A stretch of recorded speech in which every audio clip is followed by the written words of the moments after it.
Did you watch Wings' video today by chance? No, I did not see it. What was it about?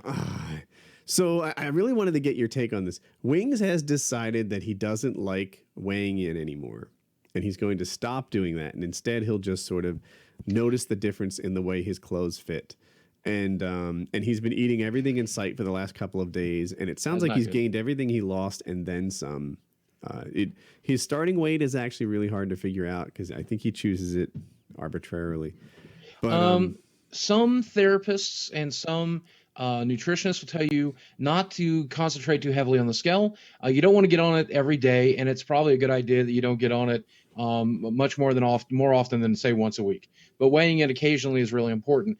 For a guy of a really big size who's been sedentary for a while and begins to be active, measuring the size of their stomach, the size of their legs, the size of their arms is a much more telling tool than what the scale says. So if he's doing that and keeping accurate measures and doing it at least once a week, that would be different.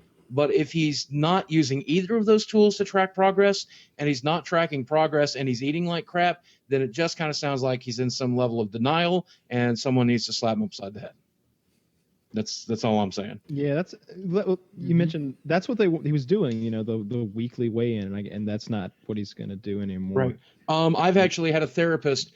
I suffer, we've talked about it a little bit before, and I don't want to make excuses, but I have an obsessive compulsive eating disorder now diagnosed, Jay. And it's very difficult to control. And one of the things they said is that if I was getting negative feelings when I stood on a scale, not to stand on a scale, to measure my body, measure my weight. And if that gave me negative feelings, as long as I was tracking my calories, that would be okay. Because that was where the real problem lied, is the number of calories I was intaking. So if I focused on that and made sure that I was taking in less calories than the day before and less calories than I used to, then I'm doing okay. But again, that's a therapist. That's with working with a therapist. That's what Wings would need to be doing if he wanted to cut those very necessary and obvious tools. Well, he's got gangster grandma there. Oh, yeah. Good. Well, I don't know what that means. So that's his grandmother. To tell me.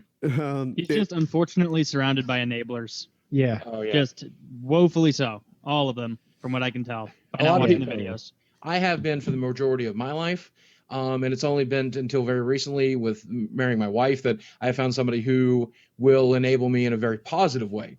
So when it comes to making sure I've got a salad in the fridge at all times, she's definitely taking care of that. When it comes to refitting our meals so that they're very healthy, it's a positive reinforcement and positive enablement is the most important tool. And this is something that someone who has real problems can't do without somebody's help. I don't think Wings can do it without help. It's so tricky. Like even just 90 seconds ago, you were like, someone needs to smack him upside the head.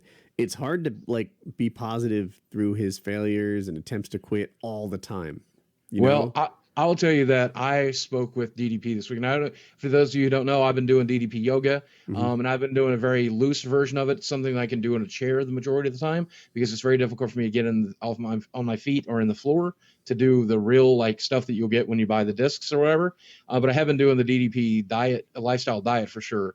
And I've been in close contact with DDP because of it. And a lot of the people that buy his DVDs, sometimes he'll just call people at random. Like, oh, you bought the DVD today. I'm just going to call that guy. I have his phone number. Why not talk to him, see what he's like? But I talked to him earlier this week, and we hadn't talked in a few weeks. And I'm like, why haven't we talked? He goes, because, Boog, you're not giving 110%. And I'm like, yeah, you're right. And he goes, look, I know you're giving 110% for you, but you're not giving 110% for me. And you're on death's door, buddy.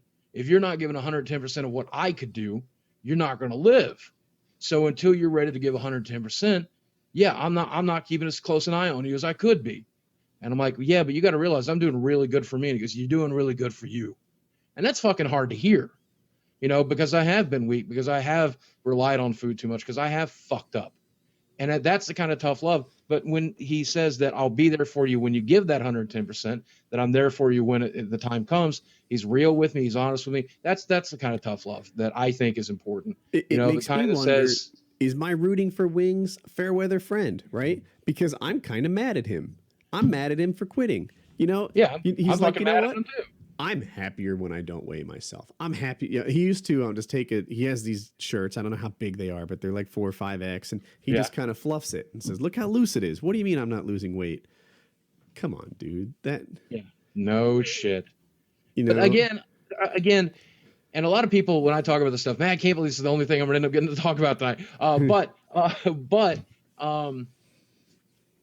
when somebody is in denial, and I would say that Wings might be in denial. I can't say for sure. I don't know him personally. I'm not a therapist. I know that I have been in denial. When I've been in denial, I said things like that. The desire to give into your compulsion, the desire to focus on your obsession, you will use whatever tools you have to make the argument that this is what I'm going to do, this is what I want to do, and I'm going to find a way to fucking do it. And you talk to any alcoholic, you talk to any drug addict, I can drink a little. Well, I could just do one hit of heroin. Well, I'll just do one 8-ball and then I'll be done with it. When they're in therapy, they're like, well, I won't drink for 3 weeks, but at the end of that 3 weeks, I'm going to have at least one bender. I deserve it. I've done so well. You're going to see a lot of that in Wings' recovery. You're going to see a lot of those excuses. You're going to see a lot of those mistakes. You're going to see a lot of those reasons. I've used them. Hell, I've used them right here on your own show. So at the end of the day, but again, you have to tell him to focus on reality. You have to tell him to give 110%. You have to tell him to give the best that he can, to be the best person that he can, to push as hard as possible. And when he is doing that, be there for him and reward him positively. And when he's not, let him know that you will be when he's ready. And it seems like there's an apex of that, though, where you can keep being like, yeah, you're doing great. Oh, you fucked up again. You ate 10 chocolate cakes. Oh, you fucked up. Sorry. Keep going. Like, at a certain point, though, like after years of it, like, what's the right response then? Because you did say that during the recovery, or at least the person who called you saying, you're not given enough of an effort. Just because you think you're given enough of an effort doesn't mean you are in the fight for survival. So at some point, it's got to turn that coin and be like, listen, dude, this isn't about support anymore. This is about people care about you, and we don't want you to, not be around as long. I probably can't give a proper answer to that because I'm from a long history of addicts.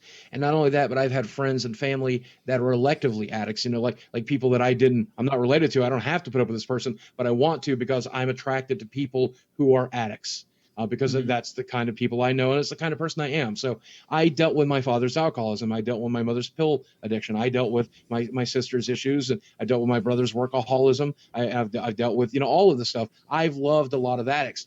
And there's a point where I think for me, I've learned to just accept that my father is going to die because of his alcoholism, and my mother is going to die strung out on pills. And I love them anyway, And so I guess that's how you become an enabler, though I never enabled either of those people.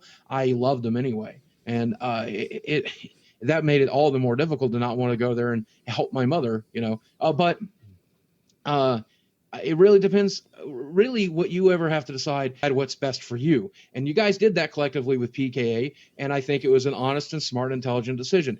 You had to decide, number one, do I love this person the way that I loved my mother or the way I loved my father? If the answer is yes, then you're going to deal with the fact that they're going to be fucked up for the rest of their lives. And Wings is always going to love food a lot for the rest of his life. And he's always going to make excuses. He's going to fight it. And even when he gets skinny, the same way Shay Carl got skinny, he's still going to struggle every day the same way Shay Carl says that he does. And that's just the thing. And so you guys made the selective decision that I do not need this person in my life, nor do I want this person in my life. So I'm going to do what's best for me. And there's never any wrong in that. There's never any guilt with that. You don't ever have to deal with it. But yeah, eventually it becomes that cycle that you mentioned. It becomes the cycle of, look, I'm constantly forgiving him. I'm constantly letting him screw up. I'm constantly letting him deal with that bullshit. And eventually their life fades away.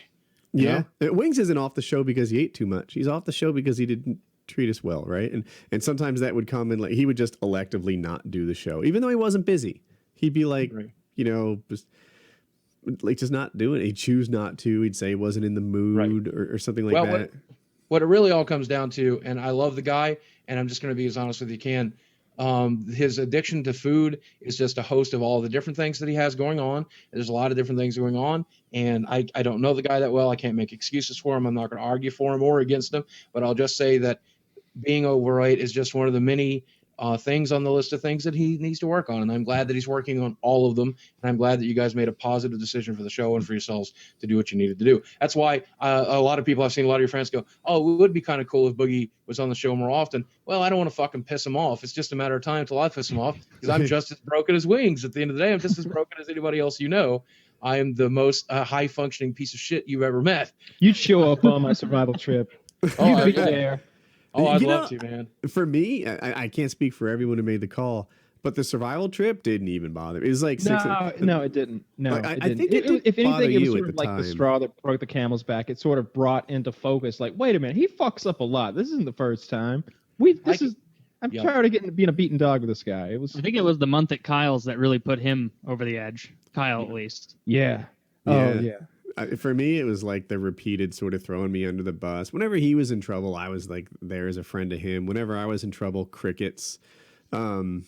This saying stuff about me on like live streams or even in private. People don't even know about some of it. There are just a million little things, and it was like, he's just not being a good enough friend. Yeah. He can't be my partner. And now that I don't interact with him as much as I used to, I can sort of sit back there. I feel like my relationship is better now that I just get to watch him and root for him than it was when I had to like suffer the trouble that's involved with being close to him.